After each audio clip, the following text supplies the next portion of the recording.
এসে তো ছাড়াইলাম, তুললাম, হাতে লেগেছিল এইটাই এ করলাম।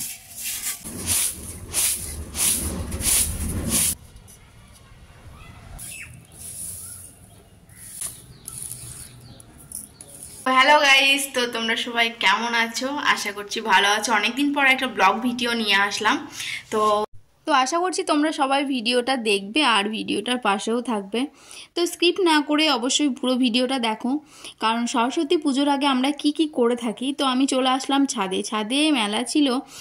আমরা সরস্বতী পুজোর দিন আমরা কলাই সিদ্ধ করি, তো সেই কলাইটাই রোদে মানে একটু শুকাতে হয়, কাঁচা কলাই। তো বেশ রোদে ভালো করে শুকিয়ে নিয়েছি। আর আমি ওগুলো তুলবার আগে আমি একটু কাপড় চোপড় মেলা আছে, তো ওগুলো তুলে নিই, কারণ সংসারের সব কাজ খুঁটিনাটি সব মেয়েদেরকেই করতে হয়। তো এটা আমার একার কাজ নয়, এটা সব মেয়েরাই করে থাকে। তো তার জন্য আমি প্রথমে সব কাপড় চোপড়গুলো তুলে নিচ্ছি। আর তোমরা দেখো আমার ছাদের ভিউটা কি অসাধারণ লাগছে নারকেল গাছগুলোর পাশে। আর চারি সাইডে আমার প্রচুর ফুল গাছ, গাঁদা গাছ প্রায় 100টার ওপর টবে গাঁদা গাছ আছে। আর এদিকে কলাইগুলো আমি একটু তুলে নিচ্ছি। আর কলাইগুলো তোলা হয়ে গেলে আমি এগুলোকে ভাজবো, মানে আঁকাতে উনানে ভাজতে হবে। তো সেই দৃশ্য তোমাদেরকে দেখাবো। তো তোমরা সবাই একটু ওয়েট করো, পুরো ভিডিওটা দেখো। একটা 5 মিনিটের ভিডিও দেখলে খুব একটা কিছু প্রবলেম হবে না, তো পুরো ভিডিওটা দেখো। তো অবশ্যই জানতে পারবে সরস্বতী পুজোর আগে আমরা কি করি। তো এটার জন্যই আরও পুজোর আগে ভিডিওটা পোস্ট করা, যে সরস্বতী পুজোর আগে আমরা মেয়েরা, বাঙালি মেয়েরা কি কি কাজ করে থাকি আর কি প্রস্তুতি নিতে হয়। মানে পুজোর প্রস্তুতি তো আছেই, তাছাড়াও আমাদের এই যে ঘরের এই প্রস্তুতিগুলো নিতে হয়। তো আমার কলাই তোলা হয়ে গেছে, আমি এবার ছাদে যে গাছগুলো আছে জল দিয়ে নিচ্ছি, কারণ বিকেলবেলা তো আবার কলাই টলাই ভাজতে স্টার্ট করব, আবার আসা সম্ভব হবে না।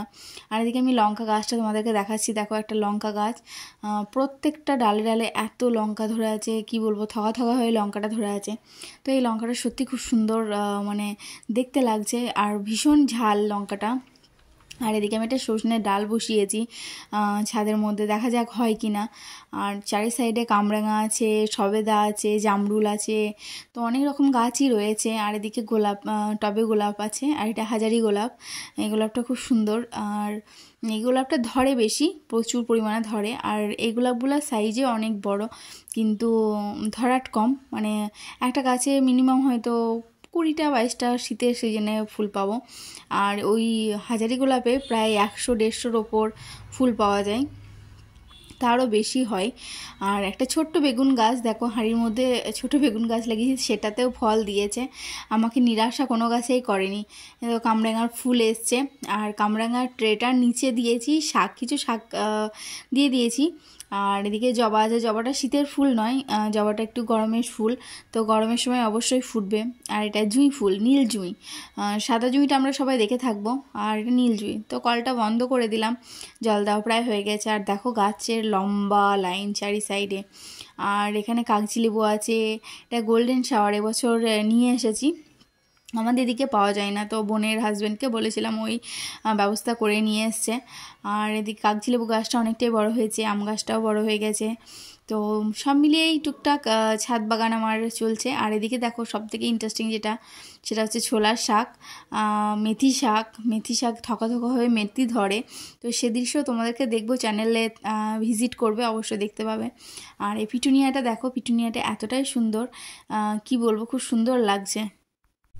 আর পিটুনিয়া ফুল সত্যি তোমরা দেখবে যার যার বাড়িতেই আছে, ওর সৌন্দর্য একটু মানে অন্য ফুলদের থেকে একটু আলাদা। আর এখানে আতা গাছটা একটু মরো হয়ে গেছে, জানি না কেন। তো চলো নিচে যাওয়া যাক, জামা কাপড়গুলো নিয়ে নিই আর কলাইটাকেও নিয়ে নিই। তো তারপর আমি সিঁড়ি নেমেই চলে আসলাম। তো আমি যেহেতু এক হাতে সব কিছু ধরে রয়েছি, কলাই প্লাস জামা কাপড়গুলো, ওই জন্য হয়তো ভিডিওটা ঠিকমতো দেখাতে পারলাম না। কারণ ভিডিও ক্যামেরা যাদের করবার লোক থাকে, তাদের ভিডিওর ভিউগুলো মানে দেখতে অসাধারণ লাগে। আর এই যে আমার মানে বাড়ি যেটা রান্না ঘর আছে, তার পাশেই ঠিক উনান আঁকা সব করা হয়েছে। তো কলাই ভাজার অভিজ্ঞতাটা ঠিক আমার নেই কো। আর এই কলাইগুলো মানে আমার শাশুড়ি মা ভাজবেন, কারণ আমরা ঠিক কলাই ভাজতে পারি না। তো আমার এই ফার্স্ট টাইম কলাই ভাজা দেখার অভিজ্ঞতা হচ্ছে, কারণ আমি এর আগে কোনো সময় কলাই ভাজা বা বলো ঘরে আর কোনো কাজে পার্টিসিপেট করিনি। তো ফার্স্ট টাইম অভিজ্ঞতা হচ্ছে, আসলে ধীরে ধীরে সংসারী হয়ে উঠছি। আর যেখানটায় আঁখা বা উনানটা করা হয়েছে সিজনোর কলাই সিদ্ধ করার জন্য, কারণ উনান ছিল না এখানে, গ্যাসেই রান্না করে থাকি, তো সেই কারণে আর উনানের প্রয়োজন হয় না। তো যেহেতু আমাদের রিচুয়াল আছে যে কলাই সিদ্ধটা আখাতে করতে হবে, উনানে করতে হবে, তো সেই কারণে আবার এখানে গাছ ছিল, গাছগুলোকে পরিষ্কার করে উনান তৈরি করা হয়েছে। আর যে কলাইগুলো ভাজতে হবে সেই কলাইগুলো একটু পাঁচড়ে নিই, কারণ ধুলো কাঁকড় অনেক রকম বালি টালি অনেক থাকে, তো ভাজার পরে আর সেটা আলাদা করা সম্ভব হয় না। তো ওই কারণে এটা মানে একটু বেছে নিলাম। তারপরে যখন ভাজা হয়ে যাবে, কলাইটা সিদ্ধ করার আগে আমরা এটা একটু জলে ভিজিয়ে রাখবো, তাহলে যে মাটি বা ধুলো বালি যেটা থাকবে সেটা জলের সাথে একদম জলের সাথে মিশে যাবে, আর ওপরে কলাইগুলোকে আমরা তুলে নিতে পারবো, সহজেই কাজটা হয়ে যায়। তো সেই কারণে কলাইগুলো ভাজি। কলাইগুলো যখন ভাজি তো আওয়াজটা একটু শোনানো যাক নাকি। তো কলাই ভাজা এই শব্দগুলোর সাথে আরেকটা কথা না বললেই নয়, সেটা হচ্ছে আমরা যখন ছোটোতে, এখন তো ফোনটাই বেশি হয়ে গেছে, তখন তো আর ফোন ছিল না, তো কলাই ভাজার সাথে আমরা কি করতাম, মারা যখন কলাই ভাজতো বা মুড়ি ভাজতো, তো আমার খুব মনে পড়ে যে আমি আলু বা বেগুন নিয়ে আসতাম আখাতে একটু মানে উনানে পোড়ানোর জন্য। আমরা তখন সেইভাবে মজা করেছি। এখনকার বাচ্চারা মজা করতে যায় না, শুধু ফোন ভিডিও দেখতে পারে। তো যাই হোক, এইভাবেই আমরা সরস্বতী পুজোর আগে প্রস্তুতি নিয়েছি। তো তোমরাও কি এরকমভাবে প্রস্তুতি নাও? আর হয়তো ভিডিওটা সেভাবে এডিট করতে পারিনি, একাই ভিডিও করি, ভিডিও করার পর সংসারে কাজ সামলিয়ে এডিট করি। তো সব মিলিয়ে টুকটাকভাবে যেটুকু করা যায় সেটুকুই ভিডিও করে থাকি। তো তোমরা অবশ্যই পাশে থেকো, কারণ অনেকে আছে ভিডিও দেখতে ভালোবাসো, তাই মনে হলো ভিডিও দেখার সাথে সাথে ভিডিওটা যদি বানানো যায় যাক, কারণ বাচ্চাগুলো যখন বড় হয়ে যাবে তখন নিশ্চয়ই আমার এতটা প্রবলেম হবে না। তো ততক্ষণের জন্য সবাই ভিডিওগুলো দেখো। ভিডিওর মধ্যে যদি কোনো ভুল ত্রুটি হয়ে থাকে অবশ্যই ক্ষমা করে দিও, ক্ষমা চেয়ে নিচ্ছি।